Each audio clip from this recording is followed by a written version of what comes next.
look, we didn't get to the most potent quote. Sure, okay. Which is the prayer quote. Can we see that again? Yeah. Just so we get it fresh in our minds? Here it is. If you look at it as a whole, there's a lot of things that just don't seem very humble to me. When I get the opportunity, I'll continue to lead, not necessarily by trying to get in front of the camera and praying, but by praying with my teammates, you know? Skip, you want to dive in on that? You wanted to touch on this. Go ahead. I'm about to go deep here, so bear with me. Yes, sir. And let's be very clear about everything we're saying. Okay. Mike Silver says that Brady Quinn is a Christian. Mike Silver did a book with Kurt Warner, who's been an outspoken Christian, but also outspoken against Tim Tebow, saying he's taken his Christianity a little too far in interviews and in the public. I believe that both Brady Quinn and Kurt Warner, as Christians, are out of bounds in their criticism of Tim Tebow. And I find especially this quote from Brady Quinn very offensive. Tim Tebow is an evangelical Christian.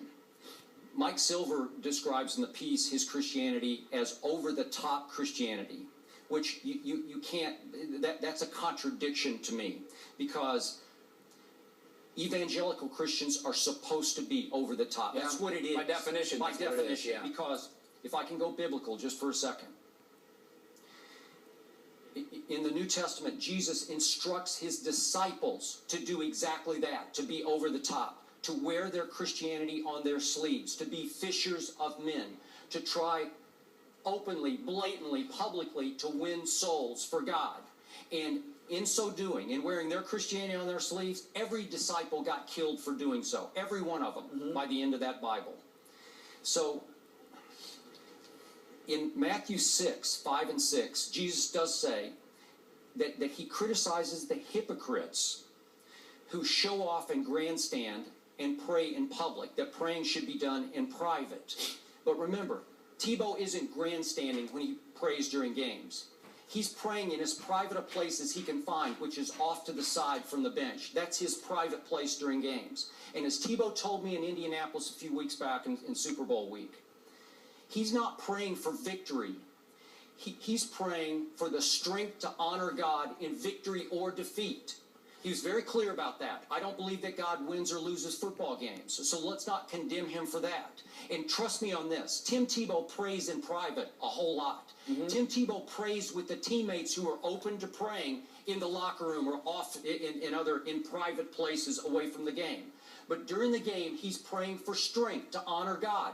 And I have absolutely no problem with that, because it's not show off, it's not grandstand, it's not self-promotional. It's genuine Tim Tebow, straight from the heart, doing what he believes he should do at any stressful moment in the game, is to drop to one knee off to the side from his teammates and pray.